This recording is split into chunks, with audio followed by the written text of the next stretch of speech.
ಧಾರವಾಡದಲ್ಲೂ ಕೂಡ ಈ ಮಾದಕ ವಸ್ತುಗಳ ಮಾರಾಟ ದಂಧೆ ಈಗ ಪತ್ತೆಯಾಗಿದೆ. ಧಾರವಾಡದ ಸಿಸಿಬಿ ಪೊಲೀಸರು ಭರ್ಜರಿ ಬೇಟೆ ಮಾಡಿದ್ದಾರೆ. 40 ಲಕ್ಷ ಮೌಲ್ಯದ 18 ಗ್ರಾಂ ಕೊಕೇನ್ ಅನ್ನು ಜಪ್ತಿ ಮಾಡಿಕೊಂಡಿದ್ದಾರೆ. ಆಗಸ್ಟ್ 9ರ ರಾತ್ರಿ ಗೋವಾದಿಂದ ಹುಬ್ಬಳ್ಳಿಗೆ ಈ ಕೊಕೇನ್ ಬರ್ತಾ ಇತ್ತು ಅನ್ನುವಂತ ಖಚಿತ ಮಾಹಿತಿ ಪೊಲೀಸರಿಗೆ ಸಿಕ್ಕಿತ್ತು. ಆ ಖಚಿತ ಮಾಹಿತಿಯನ್ನ ಆಧರಿಸಿ ದಾಳಿಯನ್ನ ನಡೆಸಿದಂತಹ ಸಂದರ್ಭದಲ್ಲಿ ಕೊಕೇನ್ ಪತ್ತೆಯಾಗಿದೆ. ಆ ಕೊಕೇನ್ ಅನ್ನ ಜಪ್ತಿ ಮಾಡಿಕೊಂಡಿದ್ದಾರೆ. ಈಗ ರಿಷಿ ಪಾಂಡೆ, ಸರ್ವೇಶ್ ಪಾಟೀಲ್, ದೀಪಕ್ ಮುದ್ಗಲ್ ಮೂವರನ್ನು ಕೂಡ ಈಗ ಬಂಧಿಸಿದ್ದಾರೆ ಅನ್ನುವಂತ ಮಾಹಿತಿ. ಧಾರವಾಡದ ಕೆಳಗೇರಿ ರಸ್ತೆಯ ವಿನಾಯಕ ನಗರದ ಬಳಿ ಪೊಲೀಸರು ಖಚಿತ ಮಾಹಿತಿಯ ಮೇರೆಗೆ ದಾಳಿಯನ್ನ ಮಾಡಿದ್ರು. ವಿನಾಯಕ ನಗರ ಬಳಿ ಕಾರನ್ನ ತಡೆದ್ರು, ತಪಾಸಣೆಯನ್ನ ನಡೆಸಿದ್ರು ಪೊಲೀಸರು. ಆ ಸಂದರ್ಭದಲ್ಲಿ ಕೊಕೇನ್ ಪತ್ತೆಯಾಗಿದೆ. ಕಾರು, ಮೊಬೈಲ್, ಕೊಕೇನ್ ಸೇರಿ ಸುಮಾರು 50 ಲಕ್ಷ ಮೌಲ್ಯದ ವಸ್ತುಗಳನ್ನ ಈಗ ಜಪ್ತಿ ಮಾಡಿಕೊಂಡಿದ್ದಾರೆ ಅನ್ನುವಂತ ಮಾಹಿತಿ ಸದ್ಯಕ್ಕೆ ಸಿಗ್ತಾ ಇದೆ.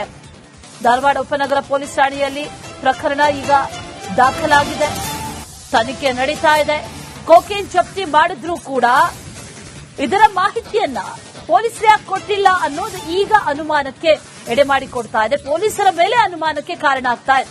ಪೊಲೀಸರ ನಡೆಯ ಮೇಲೆ ಸಾರ್ವಜನಿಕ ವಲಯದಲ್ಲಿ ಸಾಕಷ್ಟು ಅನುಮಾನಗಳು ವ್ಯಕ್ತವಾಗ್ತಾ ಇದೆ. ಧಾರವಾಡದ ಉದ್ಯಮಿಗಳು ಡಾಕ್ಟರ್ಗಳಿಗೆ ಈ ಕೊಕೇನ್ ಸಪ್ಲೈ ಮಾಡ್ತಾ ಇದ್ರಾ ಅನ್ನುವಂತ ಒಂದು ಪ್ರಶ್ನೆ ಈಗ ಕಾಡ್ತಾ ಇರೋದು. ಪೊಲೀಸರು ಮೌನವಾಗಿರೋದಕ್ಕೆ ಅಥವಾ ಅಧಿಕೃತವಾದಂತಹ ಮಾಹಿತಿಯನ್ನ ನೀಡದೇ ಇರೋದಕ್ಕೆ ಕಾರಣ ಏನು? ಹಾಗಾದ್ರೆ ಈ ಪ್ರಕರಣವನ್ನ ಮುಚ್ಚಿ ಹಾಕೋದಕ್ಕೆ ಏನಾದರೂ ಷಡ್ಯಂತ್ರಗಳು ನಡೆದಿತ್ತಾ? ಪೊಲೀಸ್ ಇಲಾಖೆ ವಿರುದ್ಧ ಸಾರ್ವಜನಿಕ ವಲಯದಲ್ಲಿ ಸಾಕಷ್ಟು ಆರೋಪಗಳು ಕೇಳಿ ಬರ್ತಾ ಇದೆ. ಆಕ್ರೋಶಗಳು ಕೂಡ ವ್ಯಕ್ತವಾಗ್ತಾ ಇದೆ. ಹಾಗಾದ್ರೆ ಇದು ಯಾರಿಗೆ ಸಪ್ಲೈ ಮಾಡೋದಕ್ಕೆ ಹೊರಟಂತ ಕೊಕೇನ್ ಇದು ಅನ್ನುವಂತ ಒಂದಷ್ಟು ಪ್ರಶ್ನೆಗಳು ಸರ್ವೇ ಸಾಮಾನ್ಯವಾಗಿ ಜನರು ಮಾಡ್ತಾ ಇದ್ದಾರೆ. ಖಚಿತ ಮಾಹಿತಿ ಸಿಕ್ತು, ಪೊಲೀಸರಿಗೆ ದಾಳಿಯನ್ನ ನಡೆಸಿದ್ರು. 40 ಲಕ್ಷ ಮೌಲ್ಯದ 18 ಗ್ರಾಂ ಕೊಕೇನ್ ಜಪ್ತಿ ಮಾಡಿಕೊಂಡ್ರು. ಆದ್ರೆ ಇದು ಎಲ್ಲಿಗೆ ಹೋಗ್ತಾ ಇತ್ತು ಅನ್ನುವಂತ ಪ್ರಶ್ನೆ ಪೊಲೀಸರ ಮೇಲೆ ಒಂದಷ್ಟು ಅನುಮಾನಗಳನ್ನ ವ್ಯಕ್ತಪಡಿಸಿದ್ದಾರೆ.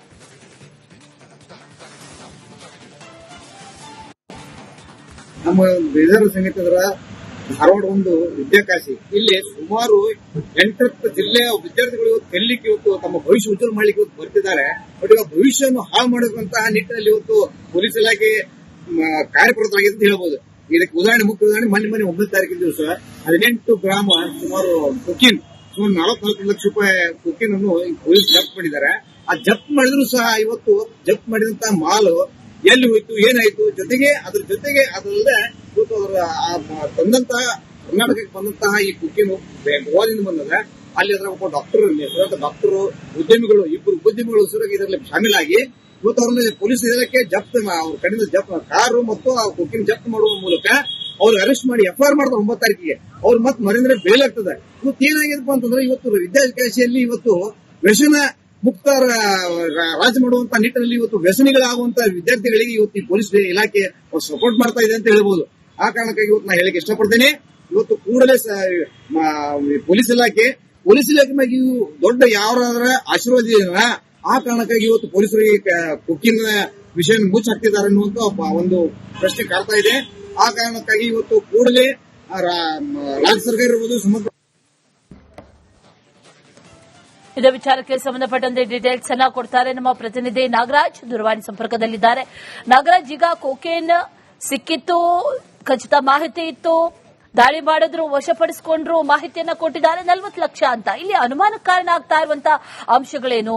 ದೂರುದಾರ ಈಗ ದೂರಲ್ಲಿ ಏನಂತ ಹೇಳ್ತಾ ಇದ್ದಾರೆ? ಡೀಟೇಲ್ಸ್ ಏನಿದೆ ಅದ್ರ ಬಗ್ಗೆ? ಅಶ್ವಿನಿ, ವಿದ್ಯಾಕಾಶಿ ಧಾರವಾಡ ಈಗ ಡ್ರಗ್ಸ್ ಆಗ್ತಾ ಇದೆ ಅಂತ ಅನುಮಾನ ಸಾರ್ವಜನಿಕ ವಲಯದಲ್ಲಿ ಮೂಡಿ ಬರ್ತಾ ಇರ್ತಕ್ಕಂಥದ್ದು. ಯಾಕಂತಂದ್ರೆ ಇದೇ ಆಗಸ್ಟ್ 9ರಂದೇನು ಧಾರವಾಡದ ಸಿಸಿಬಿ ಪೊಲೀಸರು ಭರ್ಜರಿ ಕಾರ್ಯಾಚರಣೆ ನಡೆಸಿರ್ತಕ್ಕಂಥದ್ದು. ಗೋವಾದಿಂದ ಹುಬ್ಬಳ್ಳಿಗೆ ಬರ್ತಿರ್ತಕ್ಕಂಥ 18 ಗ್ರಾಂ ಕೊಕೇನ್ ಅಂದ್ರೆ 40 ಲಕ್ಷ ಮೌಲ್ಯದ ಕೊಕೇನ್ ಅನ್ನ ಧಾರವಾಡದ ಕೆಳಗೇರಿ ರಸ್ತೆಯ ವಿನಾಯಕ ನಗರ ಬಳಿ ದಾಳಿ ಮಾಡಿ ಜಪ್ತಿಯನ್ನ ಮಾಡ್ಕೊಂಡಿರ್ತಕ್ಕಂಥದ್ದು. ಗೋವಾದಿಂದ ಹುಬ್ಬಳ್ಳಿಗೆ ಬರ್ತಿರ್ತಕ್ಕಂಥ ಈ ಒಂದು ಕೊಕೇನ್ ನ ಮಾಹಿತಿ ಪಕ್ಕ ಪೊಲೀಸರಿಗೆ ಮಾಹಿತಿ ಇತ್ತು. ಹೀಗಾಗಿ ರಾತ್ರಿ ಅಂದ್ರೆ ತಡರಾತ್ರಿ ಧಾರವಾಡದ ಕೆಳಗೇರಿ ರಸ್ತೆ ಬಳಿ ವಾಹನವನ್ನು ಅಂದ್ರೆ ಹೊಂಡಾ ಕಂಪನಿಯ ಕಾರನ್ನ ತಡೆದು ತಪಾಸಣೆ ನಡೆಸಿದ ಸಂದರ್ಭದಲ್ಲಿ 40 ಲಕ್ಷ ಮೌಲ್ಯದ 18 ಗ್ರಾಂ ಕೊಕೇನ್ ವಾಹನದಲ್ಲಿ ಪತ್ತೆಯಾಗಿತ್ತು. ಹೀಗಾಗಿ ಕಾರ್ನಲ್ಲಿ ಇದ್ದಿರ್ತಕ್ಕಂಥ 3 ಆರೋಪಿಗಳ ಸಮೇತ ಕಾರು ಜೊತೆಗೆ ಅವರ ಮೊಬೈಲ್ಗಳನ್ನು ಕೂಡ ವಶಕ್ಕೆ ಪಡಿಸಿಕೊಂಡಿದ್ರು ಪೊಲೀಸರು. ಅಂದ್ರೆ ಏನು ಈ ಒಂದು ಗೋವಾದಿಂದ ಹುಬ್ಬಳ್ಳಿಗೆ ಕೊಕೇನ್ ತತ್ತಿರ್ತಕ್ಕಂಥವ್ರು ಪ್ರತಿಷ್ಠಿತ ಉದ್ಯಮಿಗಳು ಮತ್ತು ವೈದ್ಯರು ಅನ್ನುವಂಥದ್ದು ಕೂಡ ಗೊತ್ತಾಗಿರ್ತಕ್ಕಂಥದ್ದು. ಅಂದ್ರೆ ಏನು ಈ ಮೂವರು ವೈದ್ಯರು ಸೇರ್ಕೊಂಡು ಗೋವಾದಿಂದ ಇಲ್ಲಿಗೆ ಕೊಕೇನ್ ಅನ್ನ ತರ್ತಾ ಇದ್ರು. ಆದ್ರೆ ಪೊಲೀಸರು ಅವತ್ತು ರಾತ್ರಿ ದಾಳಿ ಮಾಡಿ ಅವರನ್ನ ಮೂವರನ್ನು ಕೂಡ ಅರೆಸ್ಟ್ ಮಾಡುವಂತ ಕೆಲಸವನ್ನ ಮಾಡಿದ್ರು. ಸದ್ಯ ಈಗ ಈ ಮೂವರು ಆರೋಪಿಗಳು ಜೈಲಿಗೆ ಹೋಗಿ ಜಾಮೀನನ್ನ ಪಡೆದ್ರು ಕೂಡ ಪೊಲೀಸರು ಈ ಒಂದು ದೊಡ್ಡ ಕಾರ್ಯಾಚರಣೆ ನಡೆಸಿದ್ರು ಕೂಡ ಯಾವುದೇ ಒಂದು ಪ್ರಕರಣವನ್ನ ಬೆಳಕಿಗೆ ತರುವಂತ ಕೆಲಸವನ್ನ ಮಾಡಿಲ್ಲ. ಆದ್ರೆ ಯಾವುದೇ ಒಂದು ಸಣ್ಣ ಪುಟ್ಟ ಕಳ್ಳತನ ಪ್ರಕರಣಗಳನ್ನ ಪೊಲೀಸರು ಬೇಕಿಸಿದ ಸಂದರ್ಭದಲ್ಲಿ ಪ್ರೆಸ್ ಮೀಟ್ ಅನ್ನ ಮಾಡಿ ಮಾಧ್ಯಮಗಳಿಗೆ ವಿಚಾರವನ್ನ ಗೊತ್ತುಪಡಿಸ್ತಾರೆ.